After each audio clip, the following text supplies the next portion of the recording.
Bapak Ibu sekalian, pembahasan terakhir daripada zakat adalah orang-orang yang berhak untuk menerima zakat. Ini sudah dijelaskan oleh Allah Subhanahu wa taala di dalam surat At-Taubah. Ada 8 asnaf atau 8 golongan.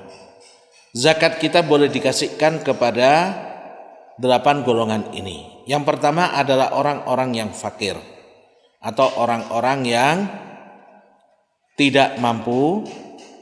Lalu kemudian yang kedua orang-orang miskin. Nah, ada beberapa pendapat para ulama tentang perbedaan fakir dan miskin. Ada yang mengatakan fakir itu nggak punya kerjaan sama sekali memang. Jadi dia nggak mampu dan nggak punya pekerjaan, itu dinamakan fakir. Kalau miskin, ada yang mengatakan definisi miskin adalah dia punya pekerjaan, tapi tidak mencukupi kebutuhan hidupnya. Misalkan kebutuhan hidupnya 1 juta setiap bulan, dia cuma bisa bekerja untuk mendapatkan 500. Anaknya banyak, misalkan untuk makan dia paling nggak butuh 1 juta. Ternyata dia cuma bisa dapat 500. Nah, ini dia bekerja tapi tidak mencukupi. Ada yang mengatakan fakir itu kalau dia bisa menghasilkan kurang dari 50% kebutuhan hidupnya. Misal, dia setiap bulan biaya hidupnya dengan keluarganya 1 juta. Nah, dia bekerja atau pendapatan lain tapi hanya 200.000. Nah, ini fakir. Ada orang kebutuhan hidupnya 1 juta. Setiap bulan dia menghasilkan 700. Nah, dia miskin karena udah di atas 50% tapi belum bisa mencukupi. Al-amiluna 'alaiha, orang-orang yang bekerja atau mengurus zakat. Nah, kalau fakir dan miskin tadi Bapak Ibu sekalian, berapa kita kasih dia dari zakat kita?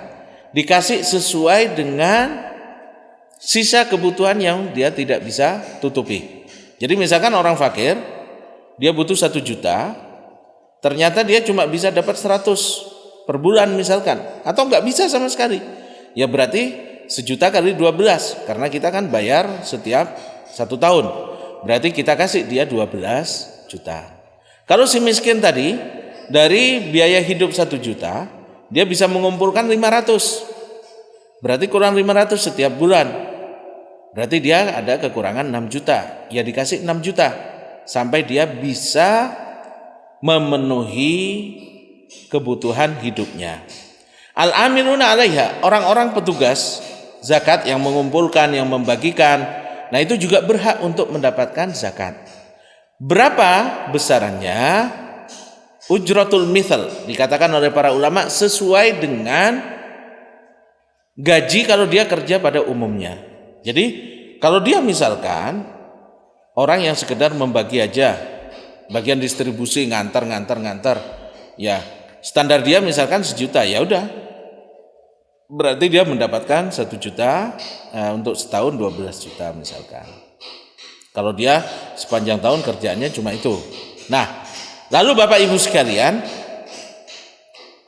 kalau misalkan dia petugas tapi misalkan akuntansi dan diberikan oleh pemerintah wewenang yang sangat besar di Basnas atau di apa misalkan, yang standar gaji dia misalkan doktor atau ini misalkan 10 juta atau ini, pokoknya disesuaikan dengan gaji pada umumnya sesuai dengan kapasitas orang tersebut.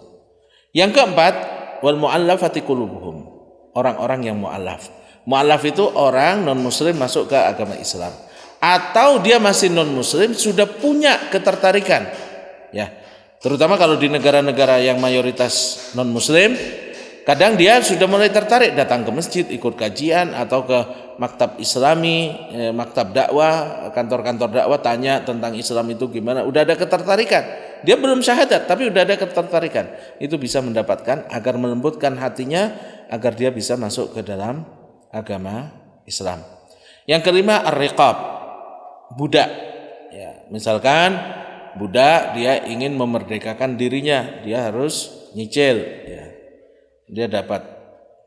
Al-gharimun, orang-orang yang terlilit hutang. Fi sabilillah, orang-orang yang jihad di jalan Allah Subhanahu wa taala.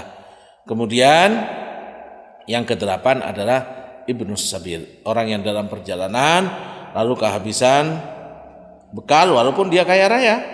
Ini bisa mendapatkan harta zakat dari kita.